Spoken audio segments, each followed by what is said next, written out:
Sasquatch, the Loch Ness Monster, Mothman, the Jersey Devil, Chupacabra. For millennia, these creatures have perplexed the human race. But what if they are forces of good? What if they have been sent here by a federation of more advanced alien species to help and defend the human race?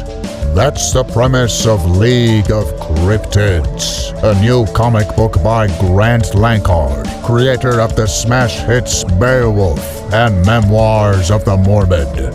His new comic, League of Cryptids, is a 4-part story involving these 5 creatures banding together to defend Earth from an invading alien race, just as one of their members is losing faith in the human race and questioning their mission.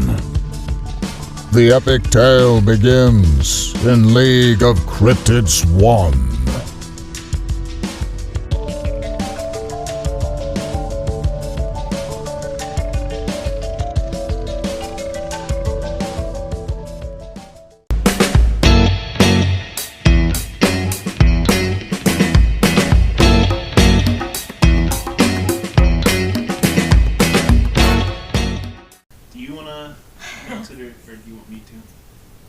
Hi everybody, welcome back to another episode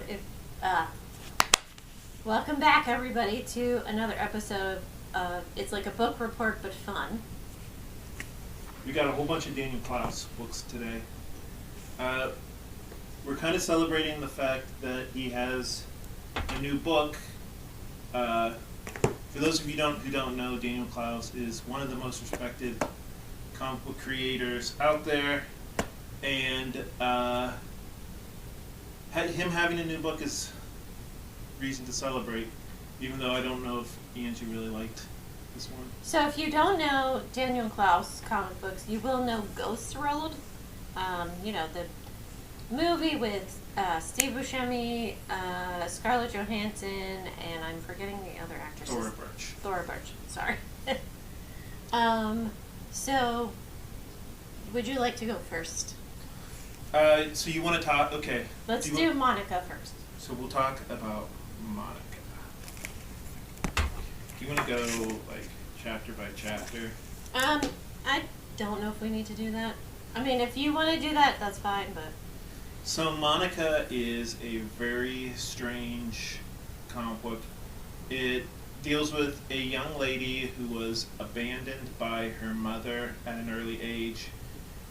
And her quest to find her mother, it deals a little bit with a cult, where the idea is that she believes that her mom might have gotten involved in a cult. I feel like I don't even know where to begin talking about this story. I mean, it's very, very Twin Peaks-ish. Yeah, that's a good way of putting it. In that you don't really know what's going on, why things are happening, for the reason that they are. It's like essentially about her life, like her ups and downs, not just like finding out about her mom.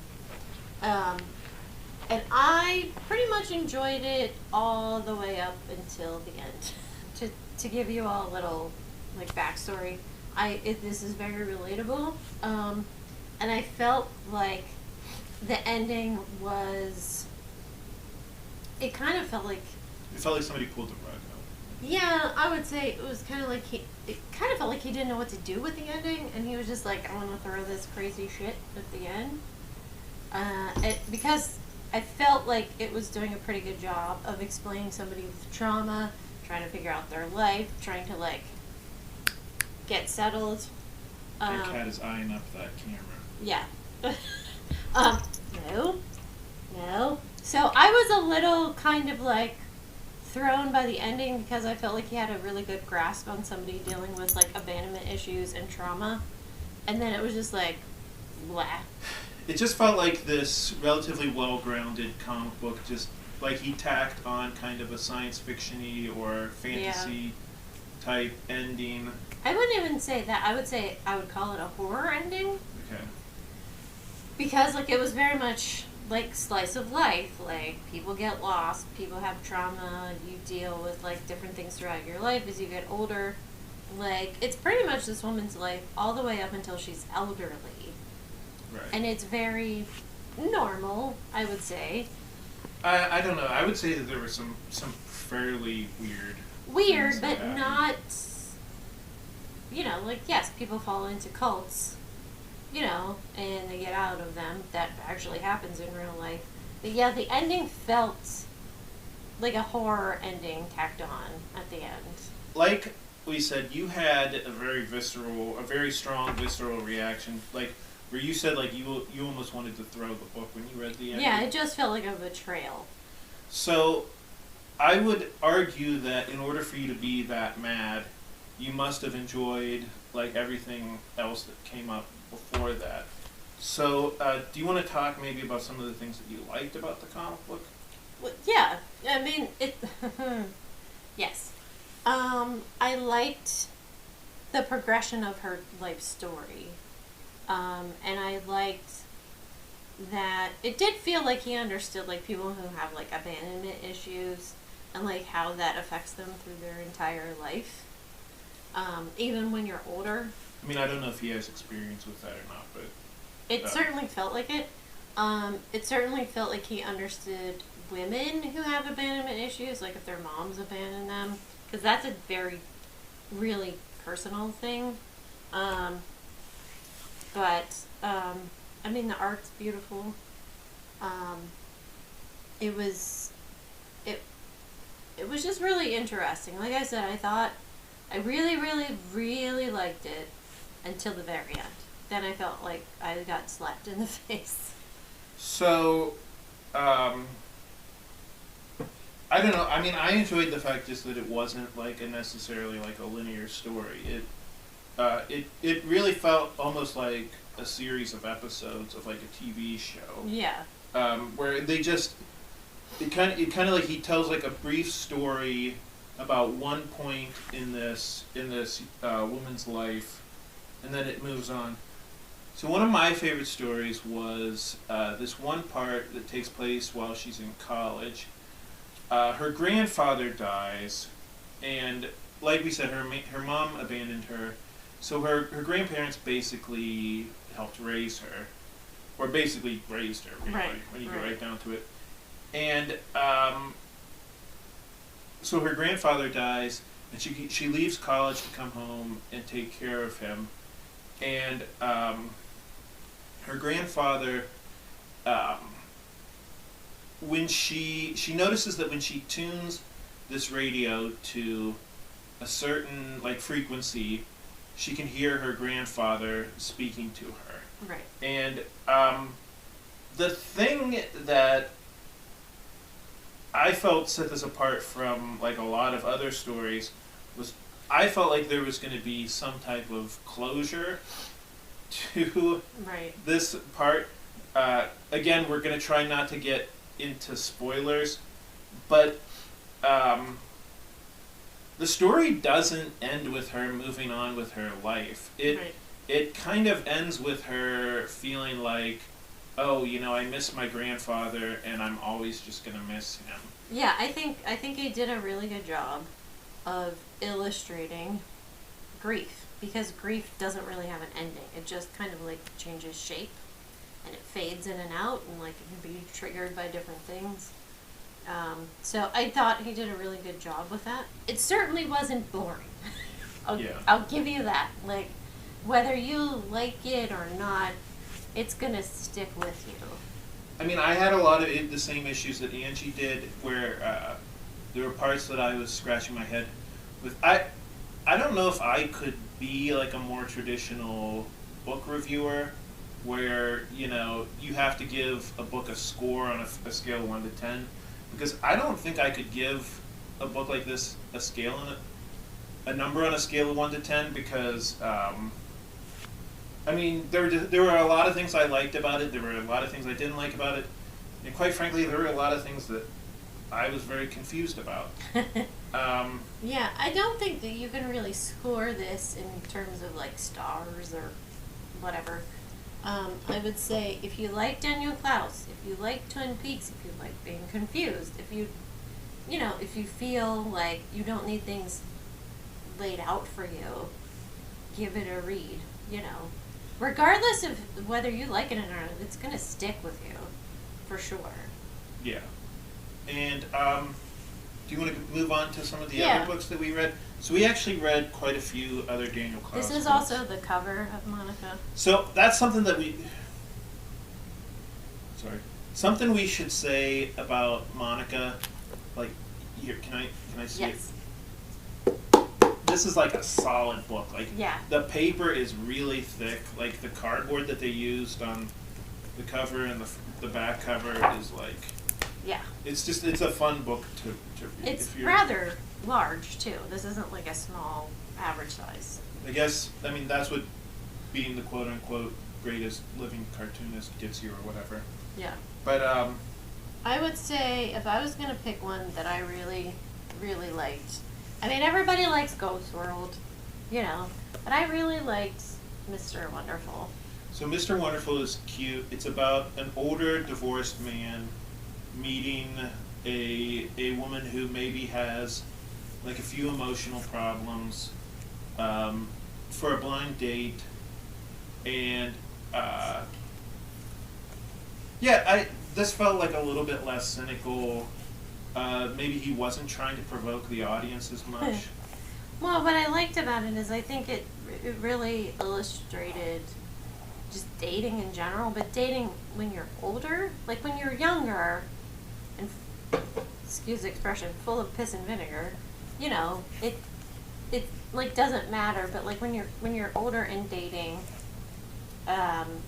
you kind of know that people come with baggage, and you kind of accept it a little bit more, and you know that you come with your own baggage. I thought it was really well done, and there's, she has baggage, and the character, Mr. Wonderful, deals with it pretty well, I think. I really liked it. It's not very long, and it's like in this interesting shape, so it's a nice little afternoon read. I really liked it. So the same size as that is Ice Haven, or I guess this is actually quite a bit smaller. Half that size. So Ice Haven is fun. You didn't finish this one. You didn't like it. I didn't. I mean, but I liked the art in it. I just couldn't get into it, and that's okay.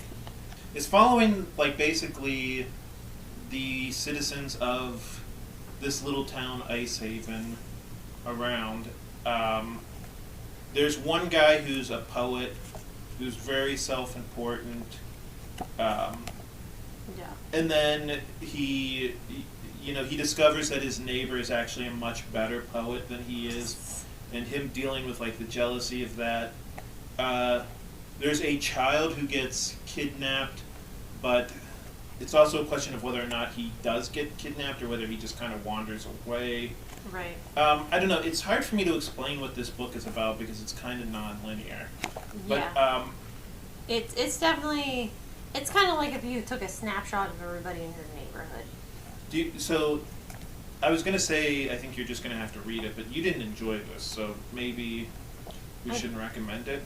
I would say, I mean, that's the thing, when you're reading these kind of things and then reviewing them, it's all really personal. Like, you might like this, who knows? You seem to not, you didn't mind it. I just couldn't get into it. I mean, maybe I should give it another go. It's just I also think I own that one. I think sometimes also with Daniel Clowes, you have to be in a certain headspace. I would say that. I mean, his comic books aren't always going to have happy endings. That's for sure. Yeah. Yeah, I wish there was a way to review books and comic books like Headspace. Are you in this headspace? This is a good one for you. Maybe we should start doing that. We could have a radar at the beginning of each episode. You need to be in this headspace to read this comic book.